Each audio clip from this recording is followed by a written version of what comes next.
Hello students, एड्यूमन channel पर आप सबका बहुत बहुत स्वागत है।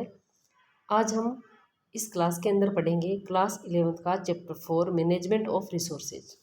रिसोर्सेज क्या होते हैं और कितने तरह के रिसोर्सेज होते हैं, किस तरह से इनका मैनेजमेंट हमें करना है।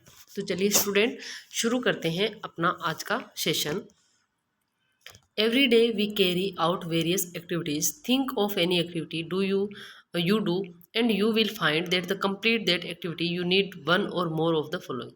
यानी कि जब भी तुम कोई एक्टिविटी करते हो तो उस एक्टिविटी को कंप्लीट करने के लिए तुम्हें कुछ चीज़ों की आवश्यकता होती है। और वो कौन कौन सी चीज़ें हो सकती है? वो आपका टाइम हो सकता है, एनर्जी हो सकती है, मनी हो सकता है, नॉलेज, इंटरेस्ट हो सकता है, स्किल, स्ट्रेंथ, एप्टीट्यूड हो सकता है, मटेरियल हो सकता है जैसे कि paper, pen, pencil, colour, water, air, school building. ये सारी चीज़ें क्या है? ये सारी चीज़ें रिसोर्सेज है। All these are resources. Resources are anything which we make use of while carrying out any activity. They help us in accomplishing our goal. Question आता है जनरली। क्वेश्चन क्या आता है आपके एग्जाम में?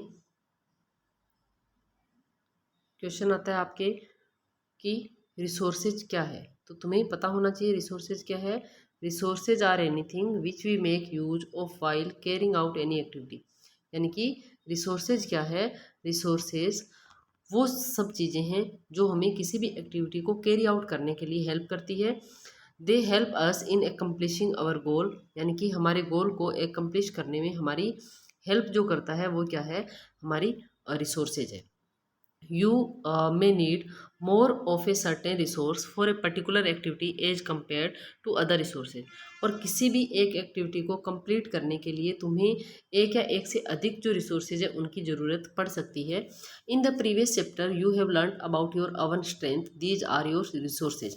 लास्ट चैप्टर के अंदर तुमने खुद की स्ट्रेंथ के बारे में पढ़ा, जो भी क्या है तुम्हारे लिए एक रिसोर्स है।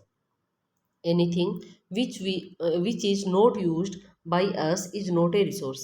अगर कोई चीज़ तुम्हारे पास है लेकिन तुम उसका यूज नहीं कर रहे हो तो वो तुम्हारे लिए रिसोर्स नहीं है। For example, a bicycle which was not been used for long is just laying at your place may not be a resource for you. यानी कि मान लो तुम्हारे पास एक क्या है, बाइसिकल है, लेकिन तुम उसका यूज नहीं कर रहे हो तो वो तुम्हारे लिए क्या है? तुम्हारे लिए वो रिसोर्स नहीं है। However you it may be a resource to someone else. लेकिन वही चीज़ दूसरे के लिए रिसोर्स हो सकती है। मान लो तुम्हारे पास साइकिल है, तुम उस साइकिल का इस्तेमाल नहीं कर रहे हो तो वो तुम्हारे लिए रिसोर्स नहीं कहलाएगा। लेकिन वहीं पर कोई दूसरा पर्सन है, उसके पास साइकिल है और वो उस साइकिल का यूज़ कर रहा है तो वो साइकिल उस पर्सन के लिए क्या कहलाएगी? रिसोर्स कहलाएगी। If you re-look at the list of resources above, you will find that resource can be classified as। अगर तुम जो resources की लिस्ट थी उस पर अगर नज़र डालोगे दोबारा तो तुम्हें पता चलेगा जो resources है उनको हम दो तरीके से क्लासीफाई कर सकते हैं। क्वेश्चन आता है तुम्हारे एग्जाम में कि रिसोर्सेज को कितने तरीके से क्लासीफाई कर सकते हैं या रिसोर्सेज को हमने क्लासीफाई किस तरह से किया है। तो तुम्हारा आंसर क्या होना चाहिए? रिसोर्सेज को हमने दो भागों में क्लासीफाई किया है, human resource and non human resources, या जिनको हम मटेरियल गुड्स कहते हैं। ठीक है, एक तो है तुम्हारे ह्यूमन रिसोर्स और दूसरा क्या है? दूसरा है तुम्हारे नॉन ह्यूमन रिसोर्सेज, जिसको हम मटेरियल गुड्स भी कह सकते हैं। अब बात आती है ह्यूमन रिसोर्सेज की। तो ह्यूमन रिसोर्सेज के अंदर आता है तुम्हारे knowledge, aptitude, skill, time, energy. यानी कि जो हमारे ह्यूमन बींग से रिलेटेड है, जिसे नॉलेज किसी भी पर्टिकुलर पर्सन का नॉलेज होगा, एप्टीट्यूड किसी भी पर्टिकुलर पर्सन का एप्टीट्यूड होगा, स्किल किसी पर्टिकुलर पर्सन के अंदर कोई स्किल होगी, टाइम जो है उसको हमने ह्यूमन और नॉन ह्यूमन दोनों जगह हम कंसिडर करते हैं, और एनर्जी यानी कि हमारी काम करने की जो ऊर्जा है उसको हम एनर्जी कहेंगे। ये सारे रिसोर्सेज किस में आएंगे? ह्यूमन रिसोर्सेज के अंदर आएंगे। दूसरा आता है नॉन ह्यूमन या मटेरियल रिसोर्स। इसके अंदर आ जाएगा जो जिनको ह्यूमन रिसोर्सेज के अंदर कंसिडर नहीं किया है, वो सारी की सारी चीज़ें किस में आ जाएगी? आपके नॉन ह्यूमन रिसोर्सेज में आ जाएगी। जैसे कि मनी, स्पेस, फर्नीचर, इक्विपमेंट, ये सारी चीज़ें किस में आ जाएगी? आपके नॉन ह्यूमन रिसोर्सेज में आ जाएगी। Resources can be classified in different ways. अब हमने एक कॉमन जो क्लासिफिकेशन है वो पढ़ लिया कि जो रिसोर्सेज है उसको हमने ह्यूमन और नॉन ह्यूमन रिसोर्स में क्लासिफाई किया है। लेकिन हमने जो रिसोर्सेज है उनको और भी कई तरीके से क्लासिफाई किया है, और वो और कई तरीके कौन कौन से हैं? वो और कई तरीके हैं तुम्हारे ह्यूमन और नॉन ह्यूमन रिसोर्स, इंडिविजुअल और शेयर्ड रिसोर्स, नेचुरल और कम्युनिटी रिसोर्स। इस चैप्टर के अंदर हम जो सारे रिसोर्सेज है इनको डिटेल में डिस्कस करेंगे। सबसे पहले है human resource. Human resource are central to carrying out any activity. Human resource जो है किसी भी एक्टिविटी को कैरी करने के लिए एक सेंट्रल पॉइंट है, क्योंकि मान लो मेरे अंदर नॉलेज नहीं होगा तो मैं कोई काम नहीं कर पाऊंगी। यानी कि जिस काम को मैं कर रही हूँ उस काम को करने के लिए मुझे क्या चाहिए? नॉलेज चाहिए। उस काम को करने के लिए मुझे स्किल चाहिए। उस काम को करने के लिए मुझे एनर्जी लगानी पड़ेगी। उस काम को करने के लिए मेरे पास टाइम होना चाहिए। तो ये सारी चीज़ें जब होगी तभी कोई काम या तभी कोई एक्टिविटी कंडक्ट हो सकती है। इसलिए ह्यूमन रिसोर्सेज क्या है? Are central to carrying out any activity. Question आ सकता है, dash resources are central to carrying out any activity. तो आपके पास आपको आंसर आना चाहिए कि human resources. These resources can be developed through training and self development. और ये जो रिसोर्सेज है इनको हम डेवलप कर सकते हैं किस माध्यम से? ट्रेनिंग के माध्यम से और सेल्फ डेवलपमेंट के माध्यम से। यानी कि जैसे मान लो जब एक बच्चा जन्म लेता है तो उसको किसी तरह का कोई नॉलेज नहीं होता है, ठीक है, लेकिन वो ट्रेनिंग के माध्यम से और अपने आप को डेवलप करके वो नॉलेज जो है हासिल करता है। जब बच्चे का जन्म होता है उसमें कोई स्किल नहीं होती है, लेकिन वो बच्चा ट्रेनिंग के माध्यम से या फिर अपने आप को डेवलप करके वो बच्चा उस चीज़ को हासिल करता है। For example, knowledge regarding any field और टास्क कैन बी एक्वायर्ड। यानी कि किसी भी काम के लिए जो नॉलेज है उसको आप एक्वायर कर सकते हो। स्किल में developed which will help you to develop aptitude. और जो स्किल है उसको भी डेवलप किया जा सकता है, जो एप्टीट्यूड है उसको भी डेवलप किया जा सकता है। Let us read about human resources in detail. अब हम जो ह्यूमन रिसोर्सेज हमने पढ़े थे, नॉलेज है, स्किल है, इंटरेस्ट है, उनको हम डिटेल में पढ़ेंगे। सबसे पहले आता है knowledge. It is a resource one uses throughout one's life and is a prerequisite for carrying out any activity successfully. यानी कि किसी भी एक्टिविटी को सक्सेसफुली कंप्लीट करने के लिए हमें क्या चाहिए? हमें नॉलेज चाहिए। और ये नॉलेज जो है वो एक ऐसा रिसोर्स है जो हम थ्रू आउट लाइफ यूज करते हैं। यानी कि पूरी ज़िंदगी भर यूज करते हैं हम नॉलेज को। और किसी भी एक्टिविटी को अगर हमें सक्सेसफुली कंप्लीट करना है तो हमें क्या होना चाहिए? हमारे अंदर जो नॉलेज है वो होना चाहिए। A cook must have knowledge to how to operate cooking gas और चूल्हा बिफोर ही और शी स्टार्ट प्रिपेयरिंग फूड। यानी कि एक अगर कोई कुक होता है या जो खाना बनाना चाहता है तो पहले शर्त ये है कि उसको चूल्हा जलाना आना चाहिए। अगर उसको चूल्हा जलाने का नॉलेज नहीं होगा तो वो खाना कैसे बनाएगा? A teacher who does not have thorough knowledge of his or her subject can not become an effective teacher. अगर कोई एक टीचर है और उसको अपने सब्जेक्ट का थोरो नॉलेज नहीं है, यानी कि पूरी डिटेल में उसको ज्ञान नहीं है, तो वो एक अच्छा इफेक्टिव टीचर नहीं बन सकता है। One needs to be open to acquiring knowledge throughout one's life. और इसीलिए हमें पूरी लाइफ टाइम जो नॉलेज है उसको एक्वायर करते रहना चाहिए। यानी कि नॉलेज जो है वो और ज़्यादा बढ़ाते रहना चाहिए, क्योंकि जो नॉलेज है उसको हम थ्रू आउट लाइफ सीख सकते हैं, उसको हम ले सकते हैं। क्योंकि हमने बात करी थी कि जो ह्यूमन रिसोर्सेज होते हैं उनको हम एक्वायर कर सकते हैं, हम उनको ट्रेनिंग के माध्यम से या फिर हम सेल्फ डेवलपमेंट के माध्यम से उनको सीखते हैं। नेक्स्ट है मोटिवेशन और इंटरेस्ट।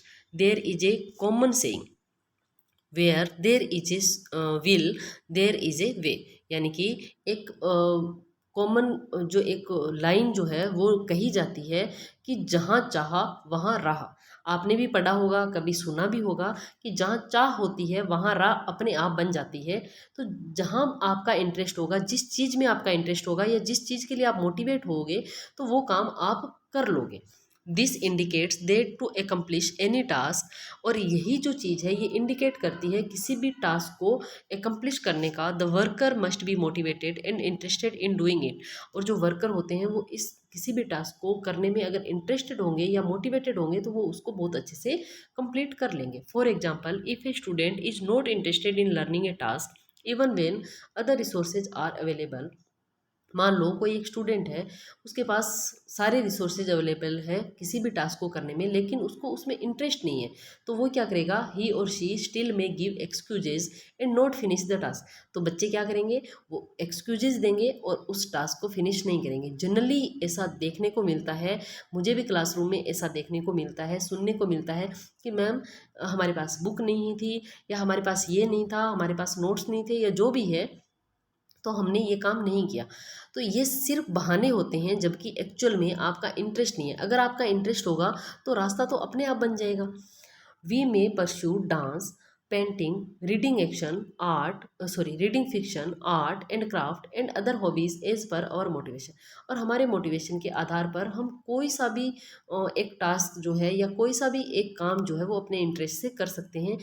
काम कोई भी हो सकता है, डांस हो सकता है, किसी का इंटरेस्ट डांस में होगा, किसी का पेंटिंग में होगा, किसी का फिक्शन रीडिंग में होगा, किसी का आर्ट एंड क्राफ्ट में होगा। तो बहुत सारे ऐसी हॉबीज हैं जिनको हम हमारे इंटरेस्ट के माध्यम से कर सकते हैं। नेक्स्ट जो रिसोर्स है वो है स्किल, स्ट्रेंथ और aptitude. All individuals may not be skilled in performing all activities. हर एक इंडिविजुअल हर एक एक्टिविटी को में परफॉर्म करने के काबिल नहीं होता है, उसमें ये स्किल नहीं होती है। जैसे मान लो कोई पर्सन है, उसको बोला जाए तुम डांस करो, उसको डांस करना आता ही नहीं है, उसमें स्किल ही नहीं है। किसी को बोला जाए कि गाना गाओ, उसमें गाना गाने की स्किल ही नहीं है, तो क्या वो काम कर पाएगा? नहीं कर पाएगा। तो किसी भी हर एक इंसान जो है, उसमें हर एक एक्टिविटी को परफॉर्म करने की स्किल नहीं होती है। Each one of us have an aptitude in certain areas. हम में से हर एक इंसान के अंदर कुछ एक एरियाज में कुछ एक एरियाज को करने के लिए स्किल होती है, कुछ एक एरियाज के लिए हमारे पास एप्टीट्यूड होता है। We can therefore carry out activities in these areas better as compare to others.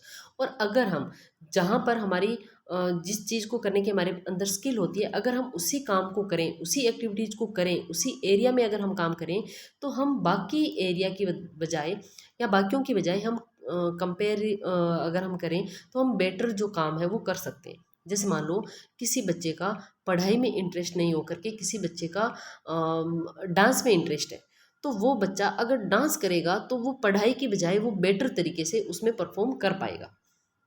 For example, pickles and chutney prepared by different individual will taste different depending upon their skill. यानी कि जो अचार है, चटनी है, अलग अलग लोगों द्वारा बनाई जाती है, लेकिन उनका जो टेस्ट है वो डिफरेंट होता है, क्योंकि ये डिपेंड करता है उनकी स्किल पर। हम बहुत सारी खाने की चीज़ें होती है, बहुत सारे रेस्टोरेंट होते हैं, या बहुत सारी ऐसी खाने की चीज़ें होती है जो किसी किसी जगह की फेमस होती है। क्यों होती है? क्योंकि उस पर्टिकुलर पर्सन में वो स्किल है उस काम को बहुत अच्छा करने की।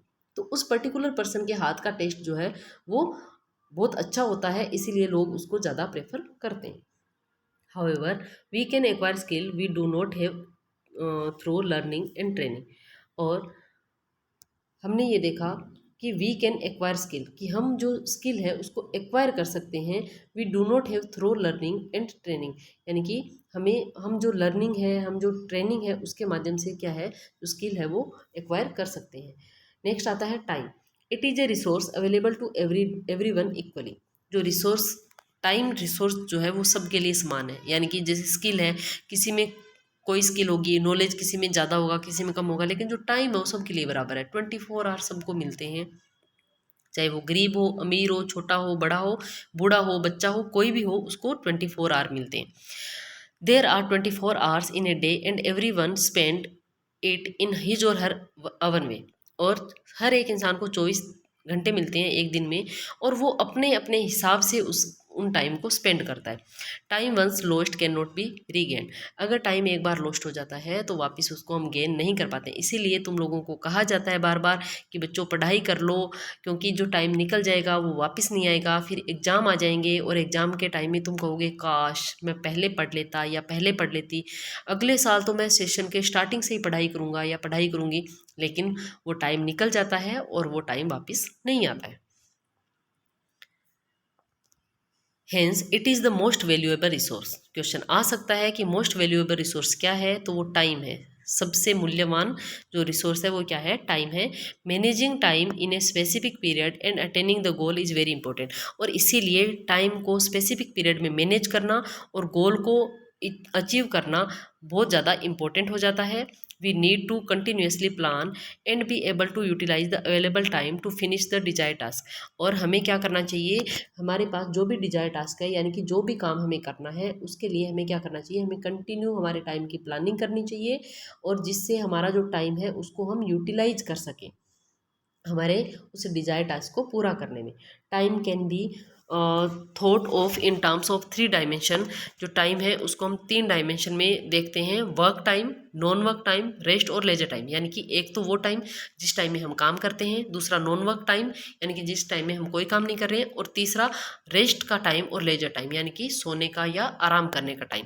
We need to learn and balance time across these 3 dimension in order to be able to accomplish one's goal. और हमें हमारे गोल को कंप्लीट करने के लिए हमें जो ये 3 डायमेंशन है इनमें बैलेंस बना करके चलने की ज़रूरत होती है। हमें ये सीखना चाहिए कि जो टाइम के जो 3 डायमेंशन है उसको हम किस तरह से बैलेंस बना करके हमारे गोल को अचीव कर सकते हैं।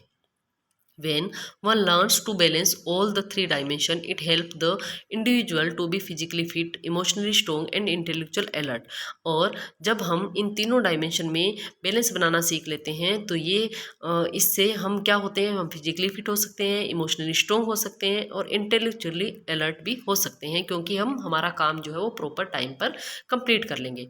You should be aware of the peak period when you are best able to work and use this precious resource effectively to accomplish your goal. और इसीलिए जो है तुम्हें अवेयर होना चाहिए पीक पीरियड के लिए। और इसके अलावा जब तुम्हारे पास जब तुम किसी काम को करने के लिए एबल हो तो तुम्हें वो काम करना चाहिए। ये जो प्रीसियस रिसोर्स है, टाइम क्या है, प्रीसियस रिसोर्स है, बहुत ही मूल्यवान होता है। इसको इफेक्टिवली खर्च करना है और जो तुम्हारे गोल है उसको क्या करना है, अचीव करना है। नेक्स्ट है energy. For sustaining individual growth and physical output energy is essential. जब भी हमें कोई फिजिकल आउटपुट देना होता है तो हमें क्या चाहिए, हमें एनर्जी चाहिए होती है। Energy level vary from person to person. Energy level हर एक पर्सन का अलग अलग होता है। कोई बहुत ज़्यादा एनर्जेटिक होता है लेकिन कोई कम एनर्जेटिक होता है, according to their physical fitness, mental condition, personality, age, family background and their standard of living. और ये वेरी करता है कि उस पर्टिकुलर पर्सन की फिजिकल फिटनेस कैसी है, जो फिट होगा, जो मेंटली कंडीशन अच्छी होगी, किसी की पर्सनैलिटी अच्छी होगी, एज कम होगी, फैमिली बैकग्राउंड अच्छा होगा तो और स्टैंडर्ड ऑफ लिविंग अच्छा होगा तो वो पर्सन एनर्जेटिक अधिक रहेगा। To conserve energy and to use it most effectively, one must carefully think and plan through the activities so that one can complete the task efficiently. और इसीलिए हमें energy को कंजर्व करना चाहिए और इसको हमें इफ़ेक्टिवली यूज करना चाहिए ताकि हम हमारे जो भी टास्क है उसको इफ़ेक्टिवली पूरा कर सकें।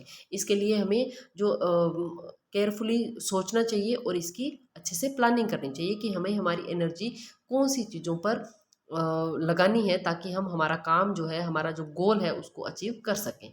नेक्स्ट है नॉन ह्यूमन रिसोर्सेज। इसमें आता है आपके money. We all require this resource but it is not equally distributed among us. यानी कि जो मनी है वो हम सबको चाहिए होती है किसी भी काम को करने के लिए, क्योंकि हम जब भी कोई काम करना शुरू करते हैं तो उसके लिए हमें कुछ रिसोर्सेज चाहिए और उन रिसोर्सेज को खरीदने के लिए हमें मनी चाहिए। लेकिन अफसोस कि जो मनी है वो सबके पास इक्वली डिस्ट्रीब्यूटेड नहीं होती है। Some have less of this resource as compare to other. किसी के पास बहुत कम मनी होती है दूसरों की बजाय। We need to remember that money is a limited resource. हमें ये भी याद रखना है कि मनी भी क्या है, एक लिमिटेड रिसोर्स है and must be spend judiciously to fulfil our requirement. और इसीलिए हमें जब भी हम हमारी रिक्वायरमेंट को फुलफिल करते हैं तो मनी को हमें बहुत ही सोच समझ कर खर्च करना चाहिए। नेक्स्ट आता है मटेरियल रिसोर्सेज।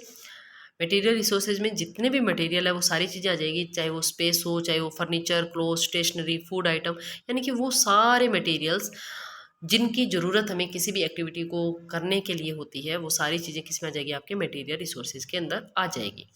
नेक्स्ट आता है इंडिविजुअल एंड शेयर्ड रिसोर्सेज। इनके बारे में हम नेक्स्ट क्लास में पढ़ेंगे। तो स्टूडेंट ज़्यादा से ज़्यादा इस लिंक को शेयर कीजिएगा अपने दोस्तों के साथ और जुड़ना ना भूलें एडुमन चैनल के साथ। अभी तक चैनल को सब्सक्राइब नहीं किया है तो चैनल को सब्सक्राइब करना ना भूलें। Thank you.